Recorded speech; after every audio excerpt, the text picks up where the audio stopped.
Have you ever wanted to come to Israel? You might not know this, but Israel in Five was created by Meir Panim, an organization that for decades has been supporting Holocaust survivors in Israel, supporting soldiers all over this country, as well as individuals and families living beneath the poverty level. And now they are offering a raffle in honor of the upcoming holiday of Purim. The winner of this raffle will get a free trip to Israel. You'll get to explore the historical and spiritual roots of this land. You will visit communities in the south that were devastated and affected greatly on October 7th. You'll meet with soldiers. You'll visit Meir Panim centers all over this country. And my favorite part, I must say, you'll get a free tour with me, which I'm really, really excited about. So go to Israel5.org/raffle, buy raffle tickets. All the money goes to supporting Meir Panim's essential services and activities and programs here in this land. There's a clickable link in the description, and I hope to see you here.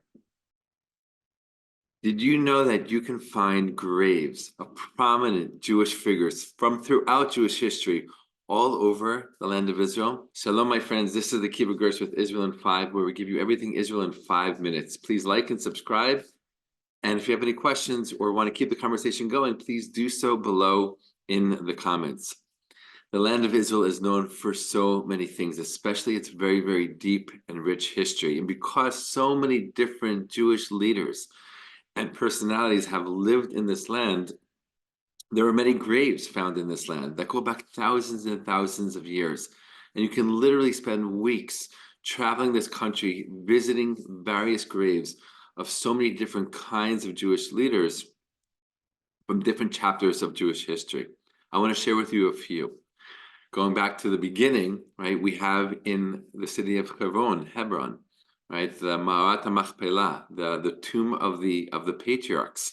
Now, the building itself there, which is this massive building, was built around 2,000 years ago by King Herod, who also built up Masada and Jerusalem, along with other places in the country. But he was just rebuilding or building onto a site that was already known to be the biblical burial site of 4 very, very special and important couples. We have Adam and Eve, we have Abraham and Sarah, we have Isaac and Rebecca, and we have Jacob and Leah. And that, for a very, very long time, has been a place of pilgrimage and a place of prayer, a place people come to open up their hearts and pour out their hearts. And today in the modern state of Israel, Hebron is a very, very significant place. There's a Jewish community there, the people who visit there every single day, especially on Shabbat and the holidays. And it's one of the anchors, so to speak, that really connects the modern state of Israel to its ancient biblical past. Well, many people ask, well, what about Rachel? Where is Rachel buried? We know from the story of from the Torah that she was not buried with Jacob, that she was buried along the way because she died along the way, and she's buried in Bethlehem today, in the area of Bethlehem today, just south of Jerusalem, like 10-15 minutes. Now, many people have seen that picture of Rachel's grave surrounded by beautiful nature and open land and trees. That's what it looked like for thousands and thousands of years. Today, it's basically surrounded not only by the city of Bethlehem, but also by massive walls because of the intense security situation there that really started in the Second Intifada.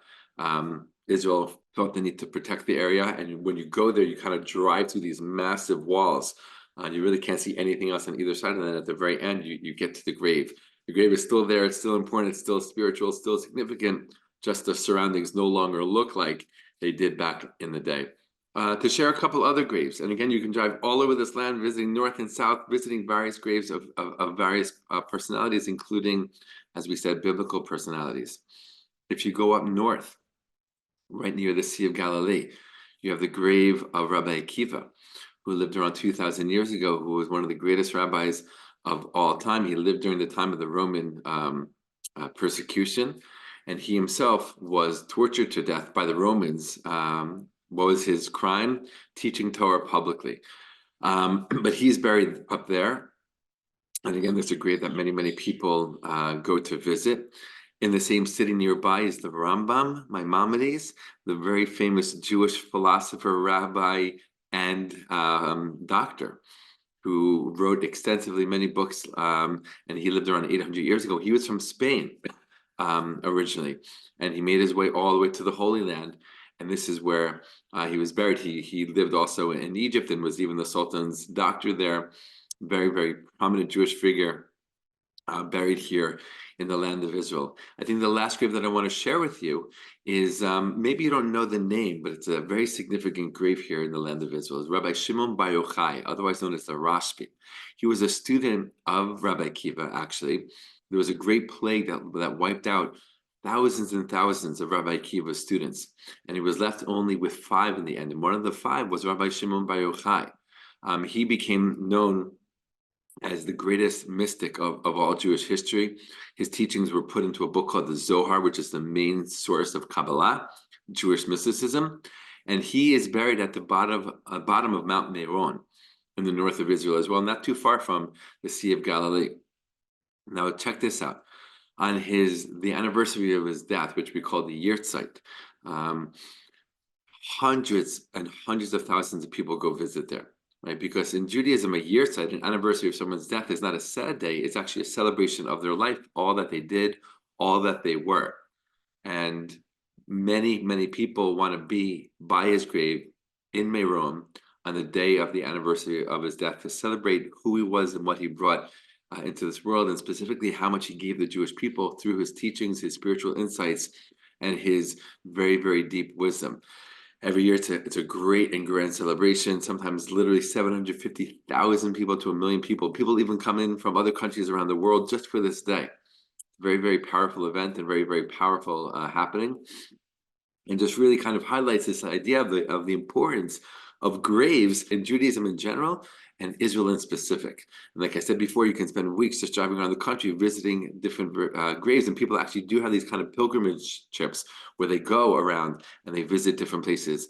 And I'll just end with this one thought. One of the reasons why graves are so important in Judaism and specifically here in Israel is because graves of holy people are looked at as a great place to pray. Not that you're not praying to the person, of course, right? But in the merit of the person buried there, right? Prayers to God are meant to be answered even more. So next time you're in Israel, you can go visit some of these graves and feel some of the inspiration as well.